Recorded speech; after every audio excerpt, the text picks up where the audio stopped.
Hello, my name is Karen Maud Coca, and I am a Master of Social Work student at Renison University College.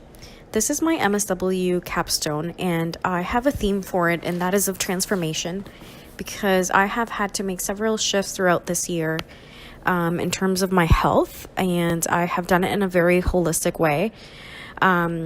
This has completely changed the way that I practice, and having experienced this type of transformation myself has just given me a different sense of the clients that I work with. I will represent this in the form of photos. The first photo that you see here is in Alberta, Lake Louise. I was just very impacted by nature when I went to Alberta, and this picture is just a good representation of, I think, the kind of meditation that I'm engaging in, and just trying to practice mindfulness as forms of self-care and just to help deal with anxiety and stress. This year has been all about coordinating and balancing. I have had to wear various hats. Not only am I a student, but I have also participated as a International Engagement Committee member at the University of Waterloo. I'm also a full-time counselor at Woodview Mental Health and Autism Services, where I provide services to youth, children, and family members. I also did an internship at the Center for Family Medicine here in Kitchener. I'm also a crisis line volunteer at the Sexual Assault Support Center, and I do something that I love, which is I'm a makeup artist, and I do that part-time. And I'm also a family member. I am a partner, and I'm also a mother to two pets who I love dearly. I also wanted a representation of who I am and where I come from. And I was born in Nicaragua, which is in Central America. My first language is Spanish. And I lived a big portion of my life over there. And I thought it would be important to talk about it because it represents a lot of who I am and the values that I have. Nicaragua is all about family and community, and I feel that this was such a great thing for me to grow up with because I can share it with my clients. And I think that just having that cultural background gives me a different perspective when I'm meeting with people, and kind of just puts the perspective about diversity and about how we're all different in so many different ways, not necessarily just, ethnicity or country. And it's allowed me to just be open with my clients and open to learning more about them, so that I can better service them. So Nicaragua right now is undergoing a situation where the community as a whole is coming together, having a voice together, and they're protesting against dictatorship and for freedom of speech and equality. They're requesting the president to resign. This has been a really difficult situation for me, having family there, living here, volunteering here, but not being able to help as much over there. So I have decided to bring awareness surrounding the struggles that my people are going through, support those who I'm in contact with, like my family and friends, and participating in solidarity activities, like participating in this protest that happened in the Kitchener City Hall. And that is my way to be able to be a part of it. And it's a part of social justice. It's a part of being part of a community of Latinos here in the Kitchener area, but also just Latinos everywhere.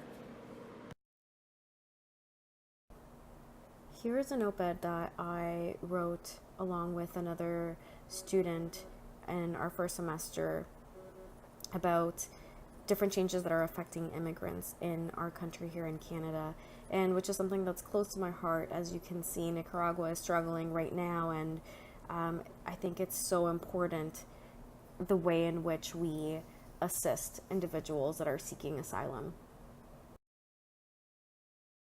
As I mentioned previously, I am also a crisis line worker at the Sexual Assault Support Center, and at my place of work at Woodview, we have a newsletter that comes out, and I was interviewed because I was nominated by a coworker for being very involved in the community. And so I had an opportunity to discuss, why working or volunteering at the Sexual Assault Support Center is so important to me.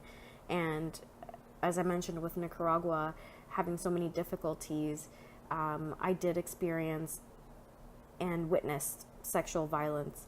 And it is something that's close to my heart, which is a reason why I've decided to dedicate a lot of time so that other individuals that have experienced this know that they're not alone and they can find different resources and strategies that can help them get through it. I completed my placement at the Center for Family Medicine, which is a family health team here in Kitchener, Ontario.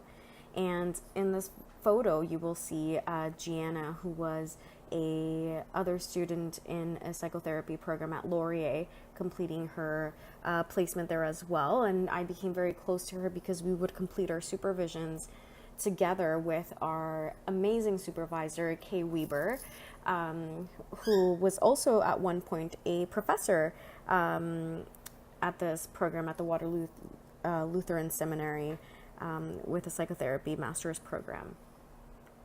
Having this experience allowed me to solidify a lot of the theories and frameworks that I work under, and encouraged me to continue my learning process and seek out different theories and forms of practice.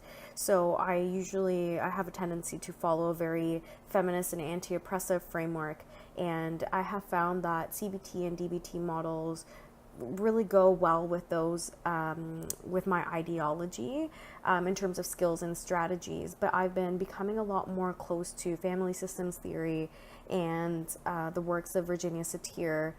And I believe that this has really strengthened what I already know and has just encouraged me to continue pursuing education. Emotion-focused family therapy and narrative therapy are probably two therapies that I will be pursuing in the future.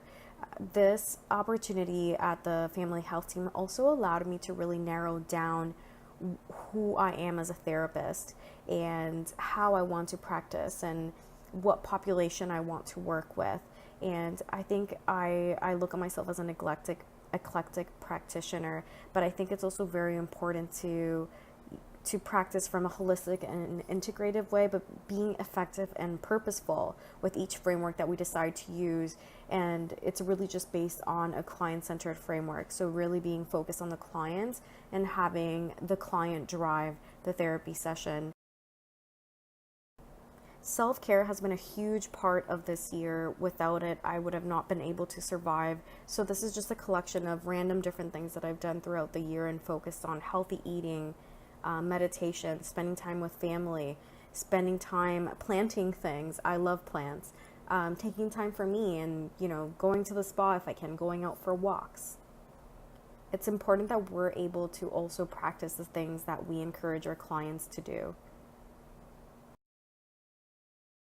Part of that has been makeup for me because I am a makeup artist. I've had the opportunity to work in the community and volunteer in the community. One of them was I did the makeup for a youth production by the Millbank Community Players, where they presented The Lion, the Witch, and the Wardrobe. This was amazing because it was a production that the youth came up with. I was also able to be part of a fundraising event for Michael House in Guelph, and this is an organization that provides services for women who are pregnant or have young children, and they are able to provide shelter for them. This is just a little snap of some things that I have laying around my office in my counseling job. And some of the things that you see here is rocks as methods of self-soothing types of behaviors. You'll see the wise mind, reasonable mind, and emotion mind from DBT skills. And on the other side, you'll see a lot of just different artsy kind of stuff that I try to get my clients to do with me. And I'm definitely no art therapist, but I think I am learning different ways and to be able to practice art in therapy. And the impact that this can have on my clients has been quite unbelievable. And it's just a new experience for me as well, and also interest in art therapy. finally, the biggest learning of them all came, I think it's well represented in this book, The Making of a Therapist by Louis Cozolino, just because I have been able to work parallel with my clients. I've been working on myself with my own therapist and my clinical supervisor in order to just make different shifts and changes in my life that are just allowing for me to transform and to be healthier. And I think that I have needed and been missing this part in order to be a better therapist. It's important to consider who I am as a person and really know myself and be very aware so that I can really be there for my clients. And I think that this was kind of this was a very, like, a game changer for me in my career. And I am so happy that I was able to do it, not only personally, obviously, but professionally. I think that it speaks to the integrity values that we have as social workers.